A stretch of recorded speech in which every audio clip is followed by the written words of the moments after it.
नमस्कार दोस्तों, मैं भारत सिंह कलाम इंस्टीट्यूट अलवर के यूट्यूब परिवार पर आपका हार्दिक स्वागत करता हूं। मित्रों, आज हम संविधान का एक बेहद ही इम्पोर्टेंट टॉपिक लेकर के आए हैं, प्रस्तावना अर्थात उद्देशिका। मित्रों, हमारी पिछली क्लास हमने संविधान सभा को पूरा किया था और आज हमारा जो बेहद ही इम्पोर्टेंट जो टॉपिक है वो है भारत की प्रस्तावना। अब प्रस्तावना के ऊपर हम जिक्र करें कि किस किस प्रकार के क्वेश्चन बनने हैं, कौन कौन से क्वेश्चन बनेंगे, सभी के ऊपर बड़ी डिटेल से हम यहाँ पर चर्चा करने वाले हैं। तो आप हमारे जो चैनल है उसको लाइक करें, शेयर करें, सब्सक्राइब करें और अपने मित्रों तक भी ये वीडियो पहुंच सके। प्रस्तावना जो बेहद ही इंपॉर्टेंट भाग है, इसलिए अपने सभी पढ़ने वाले मित्रों को इसे क्या करें, आप शेयर करें। ठीक है मित्रों, तो अब हम देखते हैं प्रस्तावना क्या कहती है भारत की प्रस्तावना। तो सबसे पहले हम बात करें एक प्रस्तावना का विचार। प्रस्तावना का विचार भारत ने कहां के संविधान से लिया है? तो ये हमने कहां से लिया है? अमेरिका से लिया है। प्रस्तावना का विचार भारत ने कहां से लिया है? अमेरिका से लिया है। मित्रों, बहुत अच्छा क्वेश्चन मिल चुका है आपको कि जो भारत की प्रस्तावना है, प्रस्तावना का विचार भारत ने कहां से लिया है? तो कहां से लिया है? अमेरिका से लिया है। मित्रों, नेक्स्ट हम थोड़ा आगे चलें। प्रस्तावना जो है उसकी भाषा, प्रस्तावना की क्या भाषा हमने कहां से ली है? तो प्रस्तावना की जो भाषा हमने ली है वो ऑस्ट्रेलिया से ली है। प्रस्तावना की भाषा हमने कहां के संविधान से ली है? ऑस्ट्रेलिया से ली है। ठीक है, आगे हम बात करें प्रस्तावना का आधार। प्रस्तावना का हमको क्या पढ़ना है? आधार। प्रस्तावना का आधार कहां से लिया है? तो प्रस्तावना का आधार, अब आप बताओ इसे कि प्रस्तावना का आधार भारत ने कहां से लिया है? जो भारत का जो संविधान है उसके अंतर्गत जो प्रस्तावना आई है वो कहां से आई है? तो मित्रों, आप आंसर देने का कोशिश करें, हम आपको कुछ समझाएं कि याद करो संविधान सभा। आप याद करो संविधान सभा, और संविधान सभा की तीसरी बैठक 13 दिसंबर 1946, जहां पर पंडित जवाहरलाल नेहरू जी ने संविधान सभा में उद्देश्य प्रस्ताव प्रस्तुत किया, जो 22 जनवरी 1947 को संविधान सभा ने पारित भी किया था। उसी उद्देश्य प्रस्ताव की भावनाएं भारत की उद्देशिका अर्थात भारत की प्रस्तावना के आधार पर मिलती हैं। अर्थात प्रस्तावना आधार किसका है? उद्देश्य प्रस्ताव का है। यानी प्रस्तावना का आधार हमने कहां से लिया है? उद्देश्य प्रस्ताव से लिया है। जो उद्देश्य प्रस्ताव था उसे प्रस्तुत किसने किया था? जे.एल. नेहरू ने। जे.एल. नेहरू कब? 13 दिसंबर 1946। याद आ गए होगा। अब अच्छी बात है। ठीक है, हम आगे चलें। अब देखो, हमारे पास अच्छे से 3 क्वेश्चन मिल चुके हैं कि जो प्रस्तावना है उसका विचार कहां से लिया है? अमेरिका से लिया है। प्रस्तावना की भाषा कहां से ली है? ऑस्ट्रेलिया से ली है। प्रस्तावना का आधार कहां से लिया है? उद्देश्य प्रस्ताव से लिया है। अब थोड़ा हम अपने जो प्रस्तावना है उसको आगे बढ़ाएं। तो जो प्रस्तावना है ये संविधान की क्या है? भूमिका है। संविधान की भूमिका, या हम इसे कह सकते हैं परिचय। परिचय परिचय अर्थात कहने की बात यह है कि प्रस्तावना जो है ये संविधान का क्या है? सार है। ध्यान देना, संविधान का सार किसे कहा जाता है? प्रस्तावना को कहा जाता है। संविधान की भूमिका किसे कहते हैं? प्रस्तावना को कहते हैं। संविधान का परिचय किसे कहते हैं? प्रस्तावना को कहते हैं। परिचय, सार, भूमिका, भारत का संविधान किस प्रकार से, वो सारी जो बातें हैं वो भारत की प्रस्तावना में निहित है। जितनी भी जो बातें भारत का संविधान किस प्रकार का होना चाहिए, यानी जो हमको परिचय पढ़ना है वो भारत की प्रस्तावना के अंतर्गत हमको पढ़ने को मिलेगा। एक व्यक्ति है N.A. पालकीवाला। इन्होंने प्रस्तावना को संविधान का परिचय पत्र कहा था।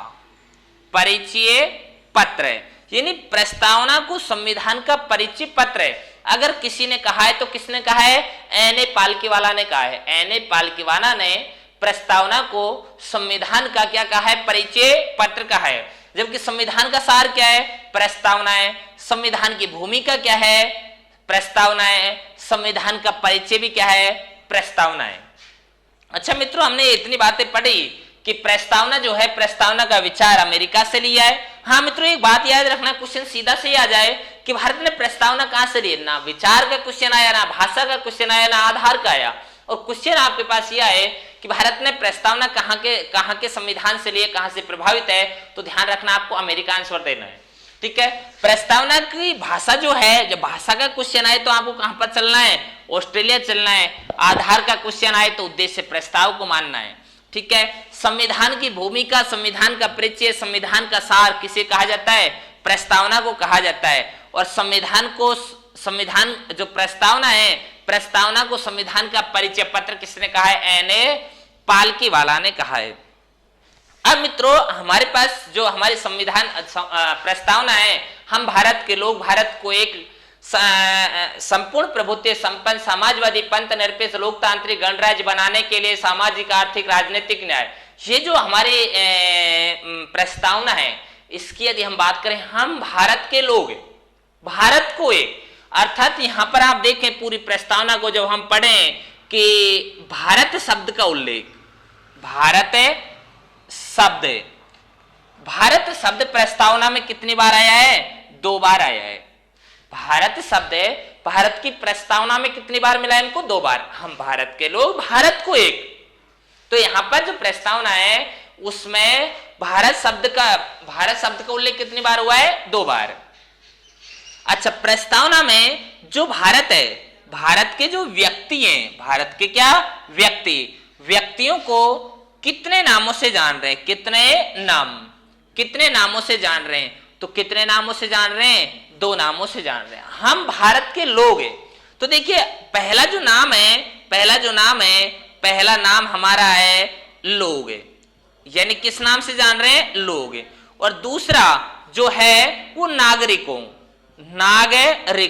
यानी कितने नामों से जाना है, हमने 2 नामों से जाना है। यानी भारत की जो प्रस्तावना है उसमें भारत के व्यक्तियों को कितने नामों से जानेंगे हम, 2 नामों से। पहला नाम क्या है, लोग, और दूसरा नाम क्या है, नागरिकों। यानी प्रस्तावना में भारत शब्द का उल्लेख कितनी बार है, 2 बार। प्रस्तावना में व्यक्तियों को कितने नामों से जाना जाता है, 2 नामों से जाना जाता है। एक तो है लोग और दूसरा क्या है, नागरिकों। अब मित्रों, हम थोड़ा सा बात करें, हम भारत के लोग हैं,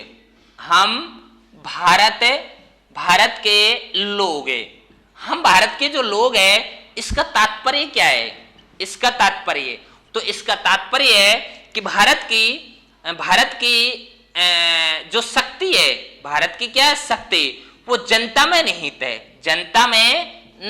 है, यानी अंतिम रूप से जो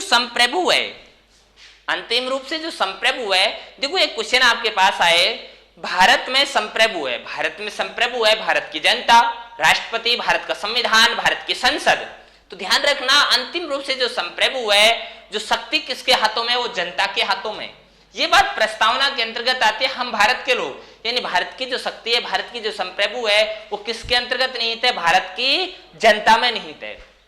अच्छा, आप देखें जो हमारी प्रस्तावना है, हमारी जो उद्देशिका है, उसमें भारत शब्द कितनी बार मिल रहा है, 2 बार। भारत की प्रस्तावना के अंतर्गत भारत के व्यक्तियों को कितने नामों से जाना गया है, 2 नामों से, लोग और नागरिकों। हम भारत के लोग का तात्पर्य क्या है कि भारत की जो संप्रभु है वो जनता है, यानी जो अंतिम जो शक्ति निहित अगर किसी के अंतर्गत है, किसी के अंदर है, तो किसके अंतर्गत है, भारत की जनता के अंतर्गत है। ये बातें हमारी पूरी होती हैं।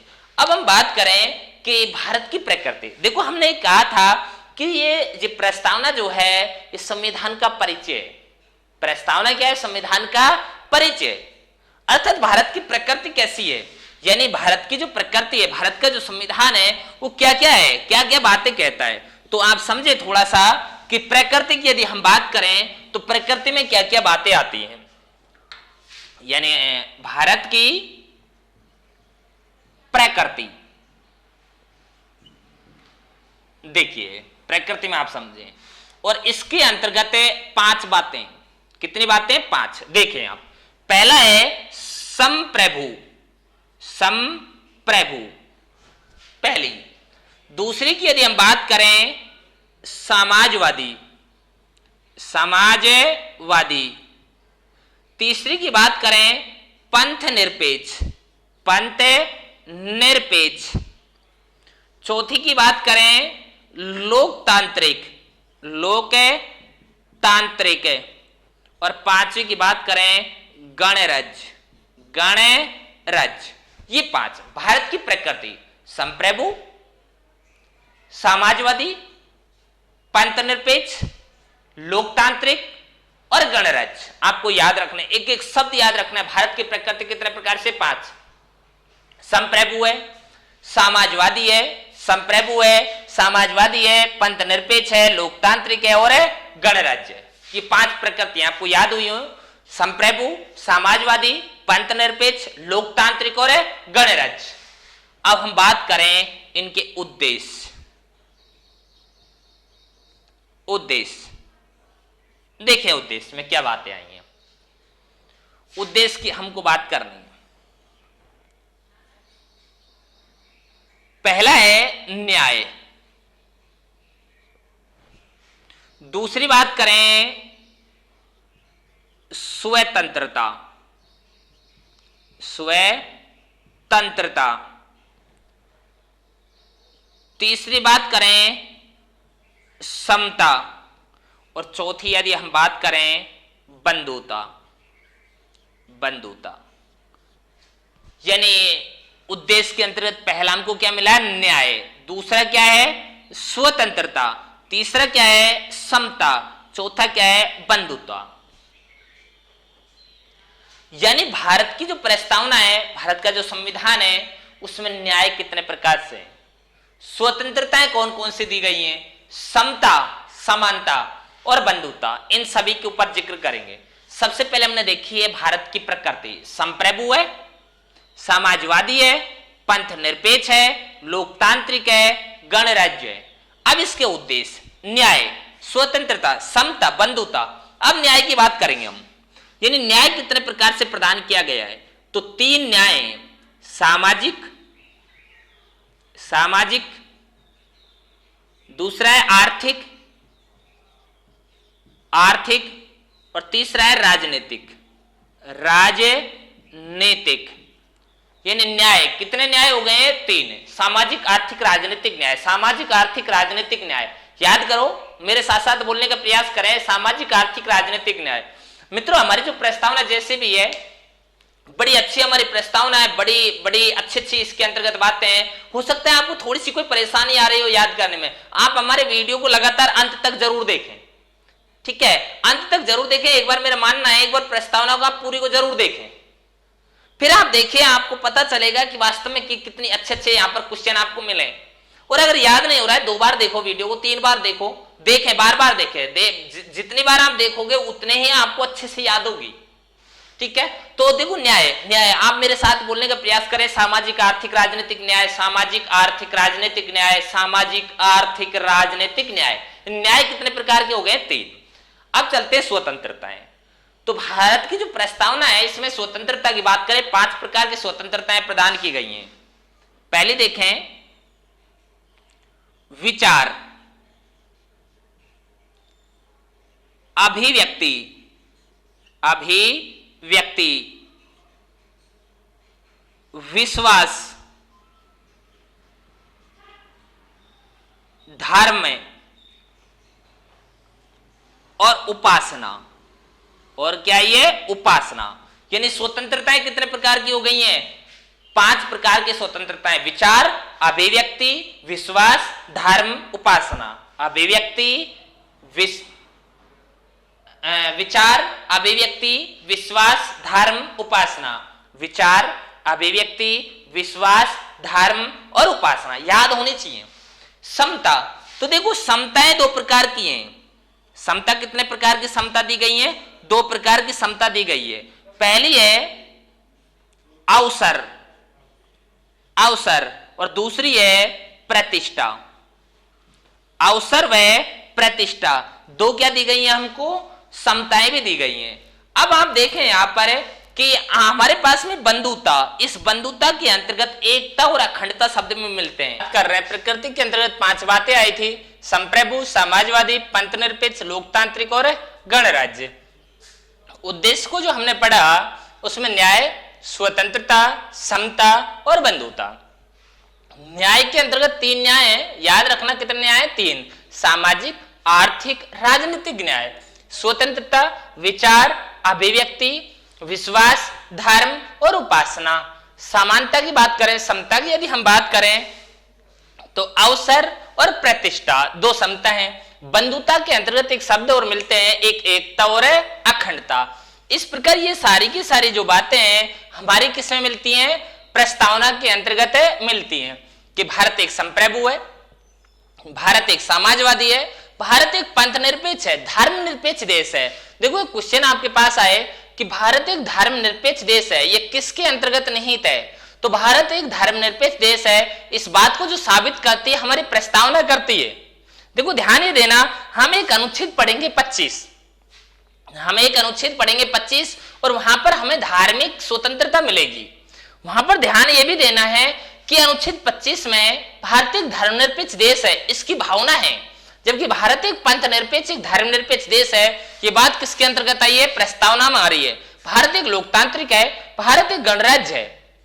भारत में 3 प्रकार के न्याय दिए गए, 5 प्रकार की स्वतंत्रता है, 2 प्रकार की समता है और एक क्या आ रही है? बंधुता।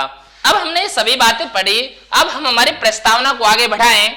मित्रों बड़ी ही अच्छी हमारी प्रस्तावना है, बहुत अच्छे अच्छे क्वेश्चन यहाँ से अक्सर निकलते रहते हैं, एक न एक क्वेश्चन प्रस्तावना से टकराता है। और आप प्रस्तावना जो भी है, जितनी भी है, जिस प्रकार की है, पूरी को आपको पढ़ना है यहाँ पर, है ना, कि बार बार वीडियो को देखते रहे। यहाँ पे समझ नहीं आए तो आप हम अंत में हमारा जो टेलीग्राम चैनल है उस पर पीडीएफ फाइल भी देते हैं, तो आप हमारे टेलीग्राम चैनल से भी जुड़े रहे हैं, ठीक है।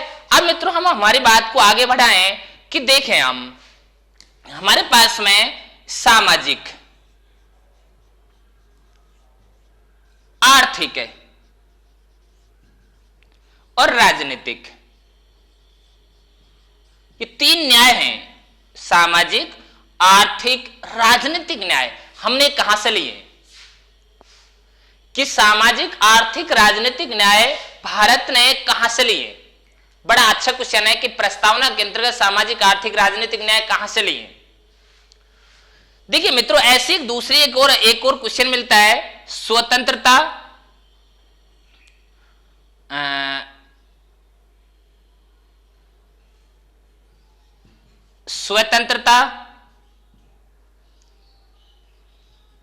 समानता और बंधुता। और क्या मिली है? बंधुता। देखिए बड़े ही अच्छे 2 क्वेश्चन मिल रहे हैं हमको। एक हमारे पास में है सामाजिक, आर्थिक, राजनीतिक न्याय। दूसरा हमारे पास में जो बड़ा ही अच्छा एक क्वेश्चन मिल रहा है हमको कि स्वतंत्रता, समता और बंधुता। ये हमने कहां से लिए? हमको इन सभी के ऊपर डिस्कस करना है कि सामाजिक, आर्थिक, राजनीतिक न्याय कहां से लिए, स्वतंत्रता, समता और बंधुता हमने कहां से लिए। तो अक्सर ये दोनों जो बातें हैं ये भ्रमित करने वाली हैं। मित्रों मैं आपको हल्का सा बताऊं कि हमने कल टेलीग्राम चैनल के ऊपर 10 क्वेश्चन आपको सोल्व करने के लिए दिए थे, तो मैंने वो दिए थे, तो हमने जो वहां पर दिए आपके कलाम परिवार ने, तो वहां पर हमने एक क्वेश्चन किया था। ये क्वेश्चन हमने दिया था कि सामाजिक, आर्थिक, राजनीतिक न्याय कहां से लिए थे। तो अक्सर वो जो क्वेश्चन है वो जितने भी लड़कों ने आंसर दिया सभी ने वो गलत दिया था। तो अब आप देखें वो क्या है कि सामाजिक, आर्थिक, राजनीतिक न्याय हमने रूसी क्रांति से लिए हैं। रूसी क्रांति और रूसी जो क्रांति है ये हुई कब थी? 1917 में। रूसी क्रांति कब हुई थी? 1917 में। मित्रों अगर आपने पॉलिटी की क्लास से पढ़ी है तो आपने बड़ी डिटेल से पढ़ा होगा कि पहली साम्यवादी क्रांति, पहली जो साम्यवादी क्रांति थी वो यूएसएसआर के अंतर्गत हुई थी, जिसे हम रूसी क्रांति बोलते हैं, लेनिन के नेतृत्व में, ठीक है। तो ये पहली जो साम्यवादी क्रांति थी रूसी क्रांति 1917, हमने यहां से क्या लिए? सामाजिक, आर्थिक, राजनीतिक न्याय। अब बात करते हैं स्वतंत्रता, समता और बंधुता। तो ये जो हमने लिए हैं ये हमने लिए हैं फ्रांसीसी क्रांति। और फ्रांसीसी क्रांति जो है ये हो रही है 1789 से 1799। 1789 से कब हुई है? 1799। फ्रांसीसी क्रांति, देखो मित्रों बड़ा ही अच्छा क्वेश्चन है कि स्वतंत्रता, समता, बंधुता, स्वतंत्रता, समता, बंधुता भारत ने कहां से लिए? तो फ्रांसीसी क्रांति 1789, 1799। अक्सर जो स्टूडेंट होते हैं वो भ्रमित यहीं पर ही होते हैं कि सामाजिक, आर्थिक, राजनीतिक न्याय का क्वेश्चन आया और हमारे दिल और दिमाग में फ्रांसीसी क्रांति छाई हुई है, हम आंसर देते हैं फ्रांसीसी क्रांति। नहीं, ध्यान ये दो कि फ्रांसीसी क्रांति से क्या है और रूसी क्रांति से क्या है। रूसी क्रांति से जो है वो सामाजिक, आर्थिक राजनीतिक न्याय है, जबकि स्वतंत्रता, समता, बंधुता ये फ्रांसीसी क्रांति 1789 से 1799 जो रूडोल्फ हिटलर के नेतृत्व में हुई थी, जो रूडोल्फ हिटलर के नेतृत्व में हुई थी। आपको इतिहास की क्लासों में पढ़ने को मिलता है जहां पर लुई 14वां, लुई 15वां, लुई 16वां उसको फांसी दी जाती है, रूडोल्फ हिटलर का शासन आता है। ठीक है, तो ये बातें कि 3 न्याय है, सामाजिक, आर्थिक, राजनीतिक न्याय जो रूसी क्रांति से हैं, स्वतंत्रता, समता, बंधुता जो हैं ये फ्रांसीसी क्रांति से है। अब मित्रों हमने प्रस्तावना को बहुत सारी बातें इसमें पढ़ी हैं, तो अब हमारे पास में एक विवाद आता है कि हमने, देखो हमारी पिछली क्लास यदि आपने देखी है तो, और अगर नहीं देखी तो जरूर देखें, पिछली क्लास संविधान सभा की जो क्लासें थी उनके अंतर्गत हमने कहा था कि जो मूल संविधान है उसमें 395 अनुच्छेद है, 22 भाग हैं और 8 अनुसूचियां हैं, जबकि वर्तमान की यदि हम बात करें तो 395 अनुच्छेद है, 22 भाग है, 12 अनुसूचियां हैं, एक प्रस्तावना है। एक क्या है? प्रस्तावना है। अब विवाद यही है कि प्रस्तावना जो है वो संविधान का भाग है या नहीं है। अगर प्रस्तावना जो संविधान का भाग है तो कब है, कब नहीं मानी गई थी? तो किस वाद के अंतर्गत प्रस्तावना को संविधान का भाग माना गया? बहुत अच्छा आपके पास क्वेश्चन आ रहा है, आप समझें। हम देखें तो सबसे पहले बेरूवाड़ीवाद आया, बेरूवाड़ीवाद 1960 पश्चिम बंगाल। बेरूवाड़ीवाद 1960, बेरूवाड़ीवाद 1960। और यहां पर जो सुप्रीम कोर्ट है, सुप्रीम कोर्ट है, सर्वोच्च न्यायालय, उच्चतम न्यायालय, उच्चतम न्यायालय ने यह फैसला दिया कि प्रस्तावना जो है, प्रस्तावना संविधान का भाग नहीं है, भाग नहीं है। यानी प्रस्तावना को संविधान का भाग है नहीं माना गया, मना कर दिया कि प्रस्तावना संविधान का भाग है, नहीं है। यानी बेरूवाड़ीवाद हुआ। देखो मित्रों पहला क्वेश्चन तो यही है आपके पास में कि बेरूवाड़ीवाद कब आया? 1960। बेरूवाड़ीवाद 1960 के अंतर्गत सुप्रीम कोर्ट ने कहा कि प्रस्तावना जो है वो संविधान का भाग है, नहीं है, मना कर दिया, प्रस्तावना संविधान का भाग नहीं है। अब देखिए आगे क्या हुआ। तो इसके बाद में एक वाद आया, केशवानंद भारतीवाद। केशवानंद भारतीवाद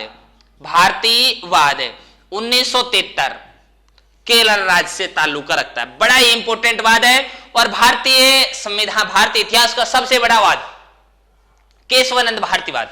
केशवानंद भारतीवाद 1973। और यहां पर देखो जो सुप्रीम कोर्ट है, जो सर्वोच्च न्यायालय है, उसने पुनर्विचार किया। सर्वोच्च न्यायालय जो है, सर्वोच्च न्यायालय ने अपने पुराने फैसले को बदल दिया। पुराना जो फैसला है, फैसले को बदला, पुराना फैसला बदला और ये कहा कि प्रस्तावना जो है वो संविधान का भाग है। यहां पर क्या कह रहा है कि प्रस्तावना संविधान का क्या है? भाग है। प्रस्तावना संविधान का भाग है, प्रस्तावना संविधान का भाग है। ये बात किसके अंतर्गत, कौन से वाद में कह रहा है? केशवानंद भारतीवाद 1973। जबकि बेरूवाड़ीवाद 1960 के अंतर्गत क्या कहा कि प्रस्तावना संविधान का भाग है, नहीं है, मना कर दिया, प्रस्तावना संविधान का भाग नहीं है। जबकि केशवानंद भारतीवाद 1973 के अंतर्गत यह कहा गया है कि प्रस्तावना संविधान का भाग है। यदि प्रस्तावना जो है वो संविधान का भाग है मित्रों, तो अब आप सोचिए कि प्रस्तावना जब संविधान का भाग है तो उसमें उसी प्रकार संशोधन किया जा सकता है जिस प्रकार संविधान के अन्य भागों में संशोधन किया जा सकता है। यह फैसला सुप्रीम कोर्ट ने, सर्वोच्च न्यायालय ने, उच्चतम न्यायालय ने केशवानंद भारती वाद 1973 के अंतर्गत दे दिया। दो वाद पढ़े आपने।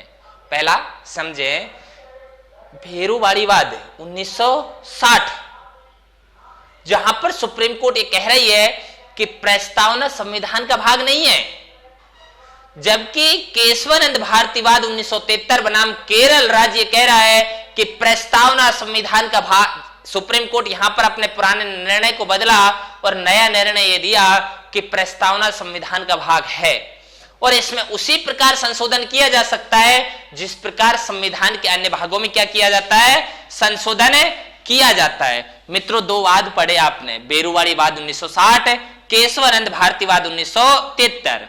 भेरूवाड़ी वाद में सुप्रीम कोर्ट ने कह दिया कि प्रस्तावना संविधान का भाग नहीं है और केशवानंद भारतीवाद 1973 के अंतर्गत सुप्रीम कोर्ट ने अपना पुराना निर्णय बदल दिया और ये कहा कि प्रस्तावना संविधान का भाग है। मित्रों, मैं आपको एक हल्का सा क्वेश्चन बताऊं, मैं देखो क्या कह रहा हूं यहां पर। हमारे कहने का तात्पर्य समझे कि सुप्रीम कोर्ट ने फैसला दिया और उसी फैसले को वापस दोबारा पुनर्विचार, अपना निर्णय जो बदला है वो सुप्रीम कोर्ट ने बदला है। एक बार एक क्वेश्चन आया हुआ था, लेक्चरर के अंतर्गत क्वेश्चन था कि सर्वोच्च न्यायालय के द्वारा दिए गए फैसले, सर्वोच्च न्यायालय के द्वारा दिए गए फैसले का पुनर्विचार कहां पर किया जाएगा। ध्यान देना, सुप्रीम कोर्ट में ही किया जाएगा। सर्वोच्च न्यायालय के फैसले का पुनर्विचार सुप्रीम कोर्ट ही कर सकती है। ठीक है। अच्छा, अब आप देखें यहां पर, आगे चले हम तो एक और केस आ रहा है, एक और वाद है LIC इंडिया बनाम भारत संघ और ये आ रहा है 1995। कब आया मित्रों? 1995। तो 1995 के अंतर्गत यदि हम बात करें 1995 तो LIC इंडिया बनाम भारत संघ 1995, भारतीय जीवन बीमा निगम 1995 के अंतर्गत सुप्रीम कोर्ट, देखो यहां पर सर्वोच्च न्यायालय क्या कह रहा है, यहां पर जो सर्वोच्च न्यायालय है, सर्वोच्च न्यायालय कह रहा है कि प्रस्तावना जो है, प्रस्तावना संविधान का आंतरिक हिस्सा है। क्या है? आंतरिक हिस्सा। मित्रों, अब आप समझ लो यहां पर कि प्रस्तावना जो है वो संविधान का क्या है? आंतरिक हिस्सा है। अर्थात कहने की बात यह है कि प्रस्तावना से संबंधित कितने वाद आए? 3 वाद आए। प्रस्तावना से संबंधित कितने वाद आए मित्रों? 3। पहला भेरूवाड़ी वाद 1960, दूसरा केशवानंद भारतीवाद 1973, तीसरा जो है LIC इंडिया बनाम भारत संघ 1995। देखिए, भेरूवाड़ी वाद में सुप्रीम कोर्ट ने क्या कहा था? प्रस्तावना संविधान का भाग नहीं है। प्रस्तावना जो है वो संविधान का भाग नहीं है, मना कर दिया। जबकि केशवानंद भारतीवाद 1973 में यह कह रहा है कि प्रस्तावना जो है वो संविधान का भाग है और संविधान का भाग है तो इसमें उसी प्रकार संशोधन किया जाएगा जिस प्रकार की संविधान के अन्य भागों में क्या किया जाता है? संशोधन किया जाता है। अब आया तीसरा वाद, LIC इंडिया बनाम भारत संघ 1995 और यहां पर देखिए सुप्रीम कोर्ट क्या कह रही है। यहां पर सुप्रीम कोर्ट, भारत का सर्वोच्च न्यायालय कह रहा है कि प्रस्तावना संविधान का आंतरिक हिस्सा है। प्रस्तावना संविधान का आंतरिक हिस्सा है, यानी 2 के अंतर्गत एक कहा प्रस्तावना संविधान का भाग है और जबकि 1 के अंतर्गत मना कर दिया।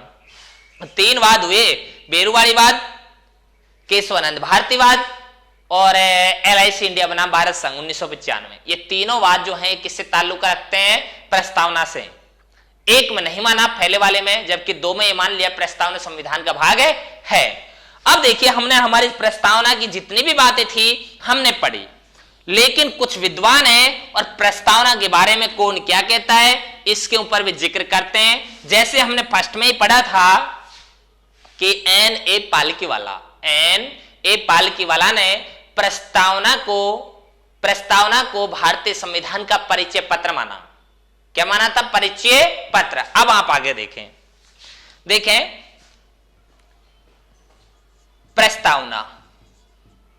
प्रस्तावना कौन क्या कह रहा है? प्रस्तावना को संविधान का सबसे सम्मानित भाग है, सम्मानित भाग है, ये कहने वाले शख्स कौन है? देखिए, दूसरा है प्रस्तावना को संविधान का आभूषण है। आभूषण कौन कह रहा है, ये भी आपको देखना है। ठीक है, अगला आप देखें संविधान की कुंजी। कुंजी कौन कह रहा है? संविधान की आत्मा। देखिए, ये चार जो बातें हैं और ये चारों बातों को कहने वाला व्यक्ति एक ही है। संविधान का सबसे सम्मानित भाग है, कोई दो राय नहीं है। संविधान का आभूषण है, बिल्कुल है। संविधान की कुंजी है, संविधान की आत्माएं, संविधान की आत्माएं। यानी ये बात जो कहने वाला व्यक्ति है वो है पंडित ठाकुरदास भार्गव। ठीक है, पंडित ठाकुरदास भार्गव। इन्होंने प्रस्तावना को संविधान का सबसे सम्मानित भाग कहा, इन्होंने संविधान का आभूषण कहा, इन्होंने संविधान की कुंजी कहा, इन्होंने संविधान की आत्मा कहा। मित्रों, ये थोड़ा सा यहां पर इसे समझने का प्रयास करें। संविधान की आत्मा, संविधान की आत्मा की यदि बात करें तो इस संदर्भ में एक महान व्यक्ति यानी पंडित जवाहरलाल नेहरू का भी जिक्र आता है। पंडित जवाहरलाल नेहरू, देखो उनको भी कहा जाता है कि पंडित जवाहरलाल नेहरू ने प्रस्तावना को भारतीय संविधान की आत्मा कहा। बात ठीक है, क्योंकि जो उद्देश्य प्रस्ताव था वो पंडित जवाहरलाल नेहरू ने संविधान सभा में प्रस्तुत किया था। तो उस संदर्भ में यदि देखें तो पंडित जवाहरलाल नेहरू हैं, लेकिन मूल रूप से बात कहने वाले व्यक्ति कौन है? पंडित ठाकुरदास भार्गवदास ठाकुर। ठीक है, इन्होंने ये कही थी। अब हम ये देखें संविधान की कुंजी। संविधान की कुंजी प्रस्तावना को पंडित ठाकुरदास भार्गव ने कहा था, जबकि कुंजी नोट है, कुंजी नोट जो कहा है वो कहा है अर्नेस्ट बारकर ने। किसने कहा है? Ernest Barker. अर्नेस्ट बारकर ने इनको क्या कहा है? इसे क्या कहा है? कुंजी नोट। ध्यान देना, कुंजी ठाकुरदास भार्गव है, जबकि कुंजी नोट कौन है? अर्नेस्ट बारकर है। अब मित्रों, एक व्यक्ति की ओर हम बात करें, उन्होंने देखो इसे क्या कहा था? लोकतांत्रिक गणराज्य का इन्होंने कहा था भविष्य फल। और वो व्यक्ति कोई और नहीं, के.एम. मुंशी जी हैं। कौन है? के.एम. मुंशी, कन्हैयालाल माणिक्यलाल मुंशी। प्रारूप समिति के सदस्य भी जो आए थे जब संविधान सभा को हमने पढ़ा था। तो लोकतांत्रिक गणराज्य का भविष्यफल कहने वाले कौन है? कन्हैयालाल माणिक्यलाल मुंशी जी हैं। कुंजी नोट किसने कहा है? अर्नेस्ट बारकर ने कहा है। कुंजी किसने कहा है? पंडित ठाकुरदास भार्गव ने। आत्मा आभूषण सबसे सम्मानित भाग पंडित ठाकुरदास भार्गव। मित्रों, एक बात ध्यान करना, जो भारत का जो संविधान है, वो संविधान जो एक बुक है, वो बुक का जो पहला पेज है, उस पहले पेज पर ही भारत की प्रस्तावना लिखी गई है। जो हमारी एक किताब है, और वो किताब है भारत का संविधान, एक किताब है जिसे हम पढ़ रहे हैं। उस किताब का जो पहला पेज है, उस पहले पेज पर ही क्या है? प्रस्तावना है। और प्रस्तावना को यदि आपको याद है, हमने पिछली क्लास में भी कहा था कि प्रस्तावना को सजावट करने का काम कौन कर रहा है? राम मनोहर सिन्हा। प्रस्तावना की जो सजावट की थी वो किसने की थी? राम मनोहर सिन्हा जी ने की थी। ठीक है, हमारी जो प्रस्तावना है, प्रस्तावना के ऊपर जितने प्रकार के क्वेश्चन बनने थे, जो बातें प्रस्तावना में आई, ये सारी की सारी बातें हमारी प्रस्तावना के अंतर्गत निहित हैं। आपको हर एक शब्द याद रखना है, और जितने भी जो क्वेश्चन है, अगर कोई क्वेश्चन आपके एग्जाम में आएगा तो यहां से टकराएगा, यहीं से उसे आना पड़ेगा, क्योंकि हमने कुछ छोड़ा ही नहीं। जितने भी प्रकार के क्वेश्चन बनने थे वो आपको पढ़ाए हैं। आप हमारी जो क्लास है उसे शेयर करें, हमारे चैनल को सब्सक्राइब करें, और हमारी क्लास आपको किस प्रकार के लग रही है आप कमेंट बॉक्स में हमें ये अपनी राय भी देते रहें। और यदि कोई क्वेश्चन आपको करना है और तो वो आप हमारे टेलीग्राम चैनल पर आकर के भी आप कर सकते हैं, या जो वीडियो के नीचे जो कमेंट बॉक्स होता है वहां पर भी आप अपने क्वेश्चन हमसे कर सकते हैं। हाँ, कलाम परिवार आपकी सेवा में सदा ही तत्पर रहेगा। आज की क्लास को हम यहीं पर समाप्त करते हैं। धन्यवाद मित्रों।